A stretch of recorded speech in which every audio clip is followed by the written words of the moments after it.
بسم اللہ الرحمن الرحیم۔ السلام علیکم ورحمۃ اللہ۔ تمام معزز سامعین و ناظرین کے انفارمیشن پوائنٹ کے پلیٹ فارم پر خوش آمدید۔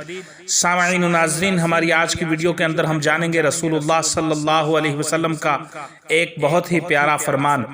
سامعین، اس فرمان کے 4 پوائنٹ ہیں۔ السلسلہ الصحیحہ میں البانی نے یہ روایت نقل کی ہے۔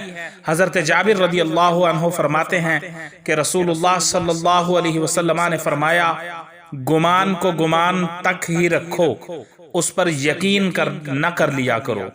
حسد کو ظلم کی وجہ نہ بناؤ، وزن کرو تو جھکا کر دیا کرو۔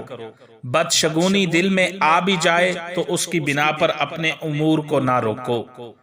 یہ السلسلہ الصحیحہ کی روایت ہے، البانی نے نقل کی ہے۔ حضرت جابر راوی ہیں۔ رسول اللہ صلی اللہ علیہ وسلم نے فرمایا، گمان کو گمان تک ہی رکھو، اس پر یقین نہ کر لیا کرو۔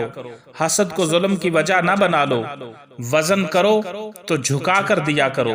بدشگونی دل میں آ بھی جائے تو اس کی بنا پر اپنے امور کو نہ روکو۔ 4 پوائنٹ۔ اگر تمہارے دل میں کسی کے بارے میں بدگمانی آ جائے تو اس کو گمان ہی رکھا کرو، دل میں یقین نہ بنا لیا کرو کہ یہ بندہ ایسا ہی ہے۔ اگر کسی سے حسد محسوس کرتے ہو تو حسد کو ظلم کی وجہ مت بنا لو کہ اس پر حسد کی وجہ سے اس بندے پر ظلم کرنا شروع کر دو۔ اور جب ناپ تول کرتے ہو تو جھکا کر دیا کرو وزن۔ اور جب بدشگونی دل میں آ جائے تو اس وجہ سے اپنا کام مت روکو، کام کو جاری رکھو، بدشگونی پر عمل مت کرو۔